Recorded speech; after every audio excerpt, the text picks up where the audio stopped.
Hello everyone, welcome to my channel. आज हम इस वीडियो में जालक तथा विलायकन ऊर्जा का आयनिक यौगिकों की विलयता में भूमिका, role of lattice and solvation in the solubility of ionic compound topic discuss करेंगे, जो केमिकल बॉन्डिंग चैप्टर का एक बहुत इंपॉर्टेंट कॉन्सेप्ट है। इस पर्टिकुलर वीडियो में हम डिटेल में समझेंगे कि आयनिक कंपाउंड के सॉल्युबिलिटी में लेटाइस एंड सॉल्वेशन एनर्जी का क्या रोल होता है। बहुत इंपॉर्टेंट कॉन्सेप्ट है। इस टॉपिक का प्रॉपर नोट्स आपको हिंदी में प्रोवाइड करूंगा, तो अगर आप हिंदी मीडियम की स्टूडेंट हैं तो ये नोट्स आपके लिए बहुत यूजफुल होगा। इसको आप एज इट इज अपने थ्योरी एग्जाम्स में लिख सकते हैं। इसको देखकर आप अपना नोट्स भी प्रिपेयर कर सकते हैं।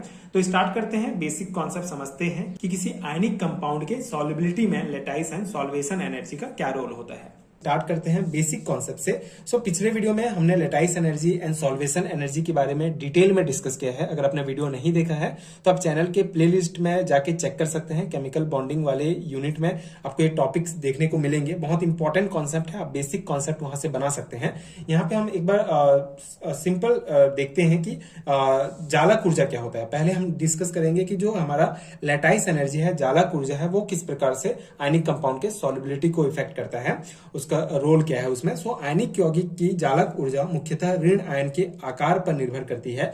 यही कारण है कि ऋण आयन का आकार जितना बड़ा होगा, जालक ऊर्जा उतनी ही कम होगी तथा यौगिक की विलयता बढ़ेगी। उदाहरण के लिए क्षारीय हैलाइडों की विलयता क्रम निम्न प्रकार है। तो यहाँ पे कॉन्सेप्ट क्या कहा गया है कि आयनिक कोई भी आयनिक यौगिक, ठीक है, आयनिक यौगिक मतलब क्या होता है, जैसे कोई पॉजिटिव चार्ज है एंड नेगेटिव चार्ज है, तो ये दोनों के बीच जो इलेक्ट्रोस्टैटिक फोर्स के कारण जो बॉन्ड बनता है उसी को ही आयनिक बॉन्ड कहा जाता है। और इस बॉन्ड से जो कंपाउंड बनता है उसको हम आयनिक कंपाउंड कहते हैं। तो इसमें जो जालक ऊर्जा होता है, बेसिकली जालक ऊर्जा का कॉन्सेप्ट क्या है कि जालक ऊर्जा जो है हमारा वह ऊर्जा होती है जो कि किसी आयनिक सॉलिड के एक मोल को गैसीय आयनों में तोड़ने के लिए आवश्यक होती है। ठीक है, जालक ऊर्जा क्या है, बेसिकली कोई हमारा NaCl है, ठीक है, ये सॉलिड फॉर्म में है। इसको जब गैसियस फॉर्म में इसके दो आयनों में इसको तोड़ने के लिए जो ऊर्जा की आवश्यकता होती है, जैसे Na+NCl- आयंस में इसको तोड़ने के लिए, इसके गैसियस फॉर्म में इसको तोड़ने के लिए जो ऊर्जा की आवश्यकता होती है उसी को ही हम जालक ऊर्जा कहते हैं। ठीक है, अब ये जालक ऊर्जा कॉन्सेप्ट हो गया। अब ये जालक ऊर्जा कैसे किसी भी आयनिक कंपाउंड के विलयता को प्रभावित करती है। आयनिक कंपाउंड मतलब जिसमें पॉजिटिव एंड नेगेटिव चार्ज दोनों होते हैं। तो उसी कॉन्सेप्ट को यहाँ पे बताया गया है कि आयनिक यौगिकों की जालक ऊर्जा जो होती है वो मुख्यतः ऋण आयन के आकार पर निर्भर करती है। ये जो हमारा ऋण आयन है किसी आयनिक कंपाउंड में, उसके आकार पर निर्भर करती है। यदि ऋण आयन का आकार बड़ा होगा, ठीक है, यदि ये ऋण आयन का आकार बड़ा होगा तो जो हमारा आयनिक कंपाउंड है वो इजिली जो है घुलेगा, ठीक है, उसका विलयता जो है वो ज्यादा होगा। यहीं पे उसी कॉन्सेप्ट को बताया गया है कि यही कारण है कि ऋण आयन का आकार जितना बड़ा होगा, ठीक है, तो जालक आयनिक यौगिक की जालक ऊर्जा मुख्यतः ऋण आयन के आकार पर निर्भर करती है। तो ऋण आयन का आकार जितना बड़ा होगा उसकी जालक ऊर्जा, ठीक है, लेटाइस एनर्जी उतनी ही कम होगी। और मतलब Na+NCl- आयन में तोड़ने के लिए जो है जालक ऊर्जा जो है वो कम होगी, जिसके कारण इसका विलयता जो है वो बढ़ेगा, सॉल्युबिलिटी बढ़ेगा। अब यहाँ पे हम एग्जांपल जैसे कि क्षारीय हैलाइड्स, ठीक है, जो हमारे एल्कली हैलाइड्स होते हैं उसके एग्जांपल से हम समझेंगे। Alkali halide basically alkali metals और हैलोजेंस के बीच आयनिक बॉन्ड से बनते हैं। जैसे यहाँ पे आप देख सकते हैं लिथियम फ्लोराइड है हमारा, lithium chloride, lithium bromide, lithium iodide, ठीक है। अब यहाँ पे देखिए लिथियम फ्लोराइड का जो हमारा विलयता है, जो सॉल्युबिलिटी है वो सबसे कम है, ठीक है। उसके बाद लिथियम सबसे कम जो है लिथियम फ्लोराइड का है, सबसे कम जो है ये घुलेगा। इसका कारण यह है कि इसका जो ऋण आयन का आकार है हमारा, इसका ऋण आयन का आकार जो है वो छोटा है, जिसके कारण इसका लेटाइस एनर्जी ज्यादा है, जिसके कारण ये जो है कम सॉल्युबिलिटी शो करता है। उसी प्रकार यहाँ पे बढ़ते क्रम में आप देख सकते हैं लिथियम क्लोराइड का जो है सॉल्युबिलिटी इसकी तुलना में ज्यादा है, लिथियम ब्रोमाइड का इससे ज्यादा है, फिर लिथियम आयोडाइड का इससे ज्यादा है। अगर हम सीजियम फ्लोराइड का भी देखेंगे तो यही है, ठीक है। बेसिकली कोई भी एल्कली मेटल हैलोजेंस के साथ रिएक्ट करके ये एल्कली हैलाइड्स बनाता है। अब एल्कली हैलाइड का जो विलयता क्रम है ये आप देख सकते हैं। सबसे जो कम विलयशील होगा वो लिथियम फ्लोराइड होगा या सीजियम फ्लोराइड होगा, फिर इसका विलयता क्रम जो है बढ़ते जाएगा। अब यहाँ पे क्या है कॉन्सेप्ट देखिए कि फ्लोराइड, यहाँ पर फ्लोराइड से आयोडाइड तक ऋण आयन का आकार बढ़ता जाता है, ठीक है, ऋण आयन का जो आकार है वो बढ़ता जाता है, जिससे जालक ऊर्जा कम होती है तथा हैलाइड लवट की विलयता बढ़ती जाती है। अब ये विलयता क्यों बढ़ती जाती है, क्योंकि इसका आकार भी जब बढ़ते जाता है, ठीक है। जैसे फ्लोराइड का आकार, ऋण आयन का आकार बड़ा होगा, मतलब छोटा होगा Cl की तुलना में, फिर इसका बड़ा होगा, फिर इसका बड़ा होगा, फिर इसका बड़ा होगा। मतलब ये जो ऋण आयन का जो आकार है वो बड़ा होते जाएगा, जिससे जालक ऊर्जा का मान कम होते जाएगा और इसकी विलेयता बढ़ती जाएगी। इसी को यहाँ पे शो किया गया है। ठीक है, अब ये हो गया हमारा जालक ऊर्जा का आयनिक कंपाउंड के सॉल्युबिलिटी में जो रोल है ना। अब हम सेकेंड हमारा जो टॉपिक है इसी से रिलेटेड वो है विलायकन ऊर्जा। ठीक है, विलायकन ऊर्जा जिसे सॉल्वेशन एनर्जी या हाइड्रेशन एनर्जी भी कहते हैं, इसका क्या रोल होता है।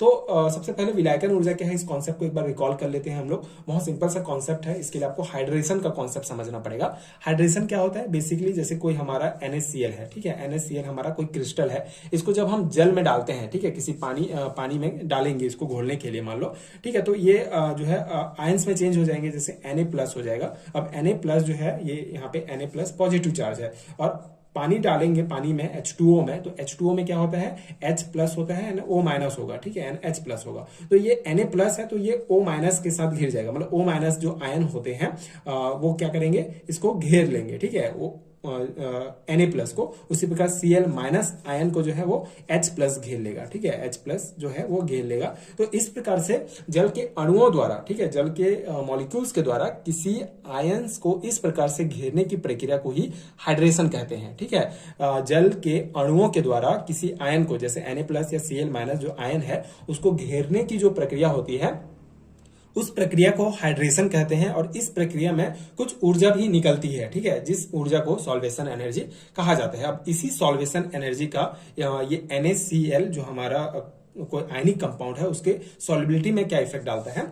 आयनिक यौगिकों की विलायकन ऊर्जा मुख्यतः धन आयन के आकार पर निर्भर करती है। धन आयन का आकार जितना कम होगा यौगिक की विलायकन ऊर्जा उतनी ही अधिक होगी तथा विलेयता बढ़ेगी। ठीक है, लेटाइस एनर्जी हमारा ऋण आयन के आकार पर निर्भर करता था, लेकिन जो सॉल्वेशन एनर्जी है वो धन आयन के आकार पर निर्भर करती है। ठीक है, जैसे ये हमारा कोई आयनिक कंपाउंड है तो इसके धन आयन पर जो है ये विलायकन ऊर्जा जो है निर्भर करती है। मतलब धन आयन का आकार जितना कम होगा, इस धन आयन का आकार जितना कम होगा, ठीक है, यौगिकों की विलायकन ऊर्जा उतनी ही अधिक होगी। अगर धन आयन का आकार कम होगा तो वो विलायकन ऊर्जा अधिक होगी, और विलायकन ऊर्जा अधिक है इसका मतलब यह है कि ये विलेयता सॉल्युबिलिटी इसका बढ़ेगा। ठीक है, इसके लिए इसमें हम एग्जांपल के लिए जो है क्षारीय मृदा धातु, ठीक है, एल्कैलिन अर्थ मेटल सल्फेट का एग्जांपल लेंगे। तो उदाहरण के लिए क्षारीय मृदा धातु सल्फेटों की विलेयता क्रम निम्न प्रकार है। अब यहाँ पे विलेयता क्रम दिया गया है। क्षारीय मृदा धातु सल्फेट क्या होता है, बेसिकली ये एल्कैलिन अर्थ मेटल और सल्फेट आयन से मिलकर बने होते हैं। ठीक है, जैसे यहाँ पे आप देख सकते हैं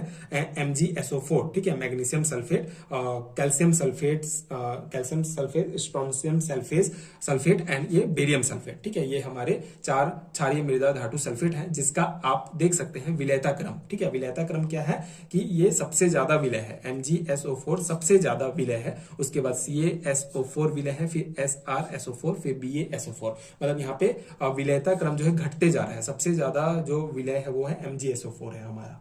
ठीक है, ये सबसे ज्यादा सबसे अत्यधिक विलय है। और इसमें ज्यादा विलय क्यों है, क्योंकि ये जो हमारा Mg2+ आयन है इसका आकार कम होता है। आकार कम होने के कारण विलायकन ऊर्जा अधिक होगा। ठीक है, विलायकन ऊर्जा अधिक होने के कारण ये जो है अधिक विलय होगा, इसकी विलयता बढ़ेगी। ठीक है, तो इसी कॉन्सेप्ट को आपको ध्यान रखना है कि आयनिक यौगिकों की विलायकन ऊर्जा मुख्यतः धन आयन के आकार पर निर्भर करती है। धन आयन का आकार जितना कम होगा, ठीक है, Mg2+ का आयन जो है हमारा वो कम होगा, इसका धन आयन का आकार कम होगा, जिसके कारण इसका विलय जो हमारा विलायकन ऊर्जा है, हाइड्रेशन एनर्जी या सॉल्वेशन एनर्जी, वो अधिक होगी और विलेयता बढ़ेगी। यहाँ पे विलेयता गुणनफल दिया गया है जो आपको ध्यान रखना है। जैसे मैग्नीशियम सल्फेट का 1.2 इंटू 10⁻³ है। ठीक है, उसी प्रकार कैल्शियम सल्फेट का 2.4 इंटू 10⁻5 है। स्ट्रोंशियम सल्फेट का 7.6 इंटू 10⁻7 है, एंड बेरियम सल्फेट का 1.5 इंटू 10⁻9 है। तो ये आपको ध्यान रखना है। ठीक है, ये हो गया। अब ये जो कॉन्सेप्ट हमने समझा इसी को ही थ्योरी पॉइंट में यहाँ पे लिखा गया है, आप ध्यान देंगे। यहाँ Mg2+ का आकार सबसे कम है, अतः MgSO4 की विलायकन ऊर्जा अधिक होने से इस यौगिक की विलेयता इस श्रेणी में सबसे अधिक होगी। इस धारणा के कुछ अपवाद भी हैं, ठीक है, कुछ एक्सेप्शंस भी हैं। जैसे कई बार धन आयन का आकार छोटा होने पर भी विलेयता कम होती है। उदाहरण के लिए क्षार धातु फ्लोराइडों में लिथियम फ्लोराइड की विलेयता सबसे कम होती है। ठीक है, जो हमने लेटाइस एनर्जी वाला में डिस्कस किया था, ये एक्सेप्शंस हैं। इसमें क्या कहा गया कि धन आयन का आकार कम है, ठीक है, उसके विलायकन ऊर्जा का मान ज्यादा है, फिर भी विलेयता कम होती है। इसका कारण क्या है, जैसे इसका जो है हमारा लिथियम फ्लोराइड का जो विलेयता है वो सबसे कम होता है यहाँ पे, ठीक है। जबकि इसमें धन आयन का आकार छोटा है फिर भी, ठीक है। लेकिन इसका कारण क्या है? इसका कारण इनके विलायकन में से उत्पन्न एंट्रोपी परिवर्तन है, ठीक है। जो एंट्रोपी परिवर्तन है वो इसका कारण है, जो लिथियम फ्लोराइड के लिए सबसे कम तथा सीजियम फ्लोराइड के लिए सबसे अधिक होती है, ठीक है। एंट्रोपी परिवर्तन लिथियम फ्लोराइड के लिए सबसे कम और इसके लिए सबसे ज्यादा होती है। इसके कारण जो हमारा लिथियम फ्लोराइड है वो कम विलय है और सीजियम फ्लोराइड ज्यादा विलय है, ठीक है। तो ये एक अपवाद, एक कॉन्सेप्ट आप लिख सकते हैं। अब इसी से रिलेटेड एक टॉपिक है, एक आपके सिलेबस में ये टॉपिक दिया गया है अलग से, तो इसका बेसिक सा कॉन्सेप्ट है, आप ध्यान देंगे। आयनिक आबंध का सहसंयोजक गुण, covalent character of ionic bond. तो यहाँ पे क्या कहा गया है कि दो असमान परमाणुओं के मध्य बनने वाला आबंध पूर्ण रूप से सहसंयोजक या आयनिक नहीं होता है। यदि इसमें आयनिक लक्षण 50% से अधिक होता है तो इसे आयनिक आबंध कहते हैं, तथा यदि सहसंयोजक लक्षण 50% से अधिक हो तो इसे सहसंयोजिक आबंध कहते हैं। अब आयनिक बॉन्ड क्या होता है? बेसिकली जब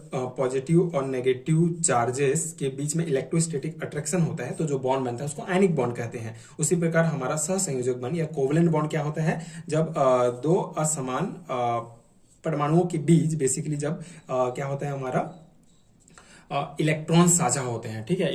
ये अपना एक इलेक्ट्रॉन देगा और फिर जो बॉन्ड बनेगा उसको कोवलेंट बॉन्ड कहा जाता है। तो इस यहाँ पे क्या कहा गया है कि दो असमान परमाणु के मध्य बनने वाला जो आबंध होता है, जो बॉन्ड होता है, वो पूर्ण रूप से ना तो सहसंयोजक होता है, ना तो कोवलेंट होता है, ना ही आयनिक होता है। यदि इसमें आयनिक लक्षण अगर 50% से ज्यादा है तो इसे आयनिक आबंध कहते हैं, और यदि सहसंयोजक लक्षण, ठीक है, कोवलेंट लक्षण ज्यादा है, कोवलेंट प्रॉपर्टी ज्यादा शो करता है तो इसे कोवलेंट बॉन्ड कहा जाता है। आयनिक यौगिक, अब यहाँ पे आयनिक जो यौगिक है, आयनिक यौगिक कब कहलाएगा? आयनिक यौगिक ध्रुवणता के कारण सहसंयोजक गुण दर्शाते हैं। कभी कभी जो आयनिक बॉन्ड होते हैं, आयनिक कंपाउंड होते हैं, उनमें ध्रुवणता, ठीक है, ध्रुवणता के कारण जो है वो कोवलेंट प्रॉपर्टी शो करता है। और सेम इसी प्रकार सहसंयोजक यौगिक विद्युत ऋणात्मकता के में अधिक अंतर होने के कारण आयनिक या ध्रुवीय गुण दर्शाते हैं, ठीक है। तो सेम वही है, जब कोवलेंट बॉन्ड कभी कभी इलेक्ट्रोनेगेटिविटी में अधिक अंतर होने के कारण ये आयनिक प्रॉपर्टी शो करता है। तो वो यहाँ पे कॉन्सेप्ट यही है कि जो हमारे आयनिक बॉन्ड होते हैं वो कभी कभी कोवलेंट कैरेक्टर शो करते हैं, और कोवलेंट बॉन्ड जो होते हैं वो कभी कभी आयनिक कैरेक्टर भी शो करते हैं। तो उसी को इस कॉन्सेप्ट में समझाया गया है, ठीक है। तो ये हो गया हमारा 2 टॉपिक कंप्लीट हो जाएगा केमिकल बॉन्डिंग का, आपके सिलेबस में दिया गया है, आप देख सकते हैं। ये पर्टिकुलर सिलेबस छत्तीसगढ़ के सभी यूनिवर्सिटीज में लागू होंगे। आप अगर दूसरे स्टेट के स्टूडेंट हैं तो आप अपने सिलेबस से मैच कर सकते हैं। अगर आपके सिलेबस में भी ये टॉपिक्स दिए गए हैं तो डेफिनेटली आपके एग्जाम प्रिपरेशन के लिए हेल्पफुल होगा। आई होप कि कॉन्सेप्ट आपको समझ में आ गया होगा एंड ये नोट्स आपके एग्जाम प्रिपरेशंस के लिए हेल्पफुल रहा होगा। इसी प्रकार अगर आपको हैंडरिटन नोट चाहिए पीडीएफ फॉर्म में तो नीचे डिस्क्रिप्शन बॉक्स में आपको लिंक मिल जाएगा, आप चेक कर सकते हैं। वहां से आप हैंडरिटन नोट्स डाउनलोड कर सकते हैं एंड वहां से आप डायरेक्टली अपने सेमेस्टर एग्जाम की प्रिपरेशंस कर सकते हैं। एंड अगर वीडियो हेल्पफुल है तो आगे के वीडियोस देखने के लिए चैनल के साथ जुड़े रहिए। Thank you so much for watching.